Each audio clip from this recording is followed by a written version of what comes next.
వ్యవహారిక భాష. సామాన్య జనులు మాట్లాడే భాష వ్యవహారిక భాష. గ్రాంథిక భాషావాదులు వ్యవహారిక భాషను ఏమని పిలుస్తారు? గ్రామ్యం.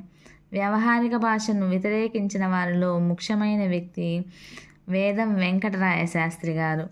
వేదం వెంకటరాయ శాస్త్రి నాగానందం ఏ సంవత్సరంలో రచించారు? 1895లో. నాగానందం నాటకంలో తొలిసారిగా ఏ పాత్రలకు వ్యవహారిక భాషను ఉపయోగించారు? నీచ పాత్రలకు. సాధారణ జన వ్యవహారంలో ఉన్న భాష వ్యవహారిక భాష. భాషోద్యమం ఎప్పుడు ప్రారంభమైంది? 1910వ సంవత్సరంలో ప్రారంభమైంది. వ్యవహారిక భాషోద్యమాన్ని నడిపించినటువంటి వారు ఎవరు? గిడుగు రామ్మూర్తి గారు. వ్యవహారిక వాదానికి తోడ్పడ్డ పానుగంటి గారి రచన ఏది?